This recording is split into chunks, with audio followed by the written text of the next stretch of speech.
तो खान सर एक है वो, उन्होंने ना दो बातें कही थी जिसपे बहुत चर्चा भी हुई। एज अ डिफेंस एक्सपर्ट मैं आपसे जानना चाहती हूँ। एक तो उन्होंने मेरे इंटरव्यू में ये बात कही कि भाई भारत ने पाकिस्तान को उस तरह से डिस्ट्रॉय नहीं किया जैसे इजराइल कर रहा है गाजा में। एक बात उन्होंने ये कही। फिर मैंने उनसे पूछा कि भारत मिलिट्री टारगेट्स को निशाना बनाता है, भारत सिविलियंस को टारगेट नहीं करता। तो बोले कि बिजली घर गिरा देते, उनके जो ऑयल रिफाइनरीज थी उनको टारगेट कर देते। तो मैंने कहा उसमें सिविलियन मरते हैं, उसका उसकी जिम्मेदारी किसकी होती है? तो बोले वो तो कोलेट्रल डैमेज होता है, उसके लिए इंडियन फोर्सेस थोड़ी जिम्मेदार है। तो ये एक तो मुझे इस बिंदु पे ये जब आपसे ये कहा जाता है कि भाई भारत ने इजराइल की तरह डिस्ट्रॉय नहीं किया है पाकिस्तान को, आपसे बेहतर भला कौन जानता है कि भाई जितना करीब से आपने पाकिस्तान, वहां के वहां का सिस्टम, हमारे सिस्टम, दोनों को इतना इनसाइड आउट आप जानते हैं। आप जब इस तरह के स्टेटमेंट आते हैं, और ये इकलौता स्टेटमेंट नहीं है, तो मैंने किसी को कोट करके आपको बताया, बहुत है, इस पे बहुत डिस्कशन चल रहा है।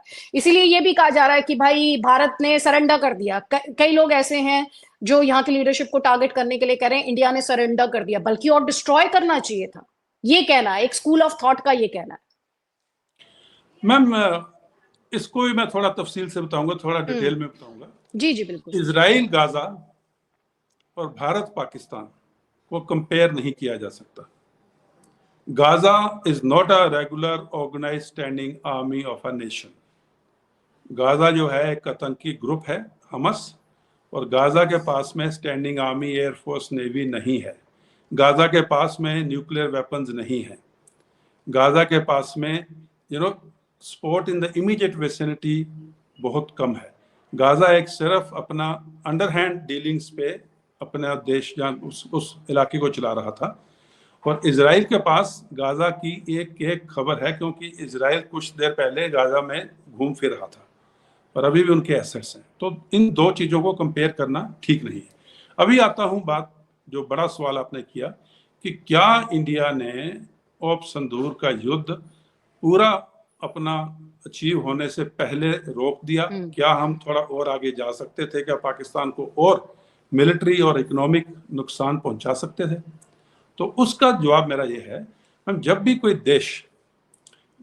देश और मिलिट्री लड़ाई में जाते हैं तो उनका एक एम होता है कि हम इस एम को अचीव करने के लिए युद्ध के लिए जा रहे हैं, और एक उनके एंड स्टेट दिमाग में रहती है कि जब ये एंड स्टेट अचीव हो जाएगी तो जिस कारण से हम लड़ाई में आए थे वो हमारा कारण, जब हमारा वो मुद्दा पूरा हो जाएगा, और उसके आगे हम नहीं चाहेंगे कि बेवजह लड़ाई को बढ़ाया जाए, जिसमें कोलेटरल डैमेज या सिविलियन डैमेज और even military and economic damage भी हो सकता है।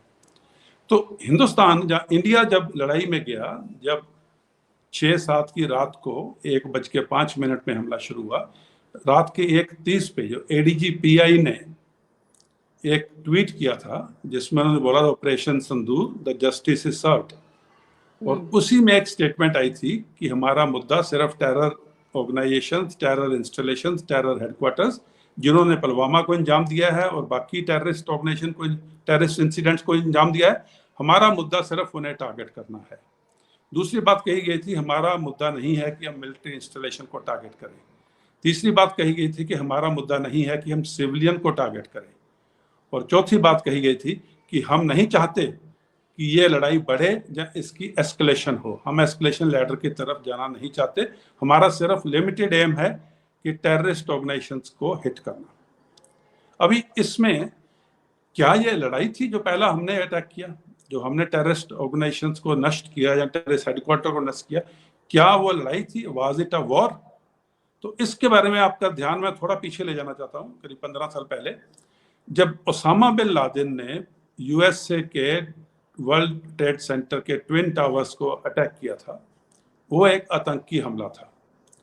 उस आतंकी हमले के रिटेलिएशन में यूएसए ने एबटाबाद में, पाकिस्तान के मिलिट्री कैंटोनमेंट से 100 मीटर दूर, यूएसए ने एबटाबाद में आकर घुसकर ओसामा को पिक करके बाद में मार के समुद्र में फेंक दिया था। उन्होंने फिजिकली इंटरनेशनल बाउंड्री क्रॉस की थी। उन्होंने फिजिकली किसी को देश से उठा लिया था और जाके समुद्र में फेंक दिया।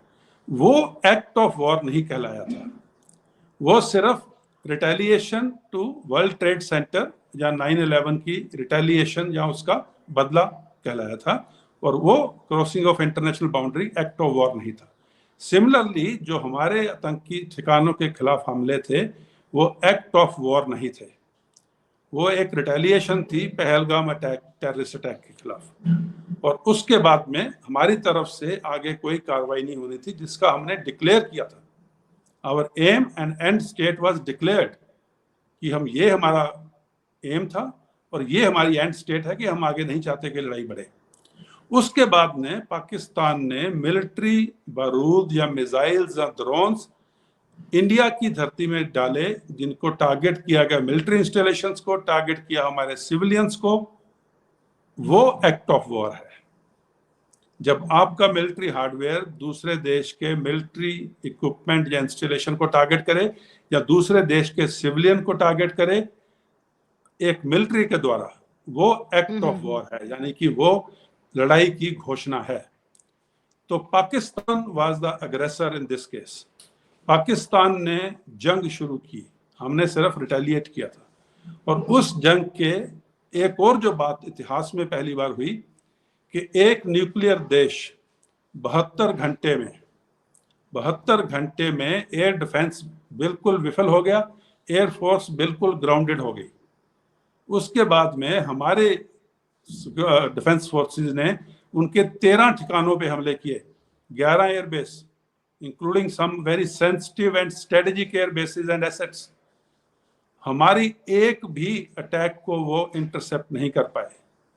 तमाम हमारे जो हमले थे, जो हमारे प्रोजेक्टाइल्स थे, जो हमारी मिसाइल्स थी, अपने टारगेट पे पहुंची और बिल्कुल प्रिसाइज 2 क्रॉस रोड हैं वहां पे एयरलाइन अपना एयर स्ट्रिप्स की, और उसके बिल्कुल सेंटर में जाकर हिट किया ताकि एक ही मिसाइल से दोनों एयर स्ट्रिप्स बर्बाद हो जाए।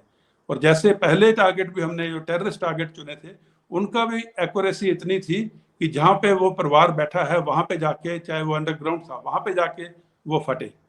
तो precise intelligence, precise weapon system matching and precise declaration कि हम ये कर रहे हैं, इसके आगे हम नहीं कुछ करेंगे। तो हमारा जो एम था, फर्स्ट जो हमने ऑपरेशन सिंदूर स्टार्ट किया था कि टेररिस्ट ऑर्गेनाइजेशन को, जब पाकिस्तान ने वॉर शुरू कर दी, जंग शुरू कर दी, तब हमारा एम था कि हमने पाकिस्तान को बताना है कि हम आपको हिट कर सकते हैं और इससे ज्यादा नुकसान पहुंचा सकते हैं, लेकिन हम एस्केलेशन नहीं चाहते, क्योंकि हम नहीं चाहते कि हम पाकिस्तान को इस हद तक दबा दें या मजबूर कर दें कि कोई बेवकूफ आदमी वहां पे न्यूक्लियर वेपन को इस्तेमाल कर ले। तो इन सब परिस्थितियों के दौरान जब हमने घोषणा की कि हम आज शाम से सेसेशन ऑफ हॉस्टिलिटीज का एग्रीमेंट पाकिस्तान से किया, उसके लिए भी गुहार पहले पाकिस्तान ने लगाई। पाकिस्तान ही अमेरिका के पास गया, पाकिस्तान ने ही 11 तारीख को 3:35 पे उनके डीजीएमओ ने हमारे डीजीएमओ को कॉल किया कि भाई हम जंग नहीं चाहते, हम इसके बाद कोई फौजी कार्रवाई नहीं चाहते, प्लीज सीजफायर कीजिए। 10 तारीख को सर, 10 तारीख को। तो 4 दिन के अंदर एक न्यूक्लियर पावर देश was on it's knees. Nuclear power was on it's knees. It happened for the first time in the world. और ये चीज गवारा नहीं थी वेस्टर्न वर्ल्ड को, जैसे मैंने पहले सवाल के जवाब में बताया कि उनको अपने हथियार बेचने हैं। एक तरफा लड़ाई होगी और ज्यादा डिस्ट्रक्शन हो जाती, और ज्यादा वेपन सिस्टम डिस्ट्रॉय हो जाते, और F-16 या चाइनीज वेपन ग्राउंड के ऊपर खड़े खड़े डिस्ट्रॉय हो जाते, तो फिर साख बचानी मुश्किल हो जाती। इसलिए इस जंग को यहीं रोका गया। और हिंदुस्तान का एम और एंड स्टेट क्लियर थी और वो अचीव हो चुका था। अगर हमारी एंड स्टेट ये होती कि हमने पाकिस्तान को इकोनॉमिकली एंड मिलिटरीली डिवास्टेट करना है या डिस्ट्रॉय करना है, अगर हम इस मुद्दे से जंग में जाते, देन जो लोग बात कर रहे हैं फिर वो बात सही होती। लेकिन हम मुद्दे जिससे जंग में गए थे वो अचीव हो चुका था। और उसके बाद में हमारे, जैसे मैंने पहले बताया, चौथी कंडीशन थी कि हम एस्केलेशन नहीं चाहते। हम एक शांति प्रिय देश हैं, हम एक रिस्पॉन्सिबल न्यूक्लियर स्टेट हैं, हम एक पीस लविंग कंट्री हैं। हम पे जब आतंकी हमले हुए हमने सिर्फ उसका जवाब दिया। उसके बाद में जब आपने मिलिटरली हम पे हमला किया, हमने सिर्फ उसका जवाब दिया और आपको ये बात बता दी कि आपका वजूद हमारे सामने मिलिटरली कुछ नहीं है, हम इससे ज्यादा नुकसान कर सकते हैं। लेकिन being a responsible nuclear state, being a responsible country in the community of the world, हमने अपना एंड स्टेट अचीव होने के बाद में सेसेशन ऑफ हॉस्टिलिटी या लड़ाई के जो खात्मे के लिए राजी हुए।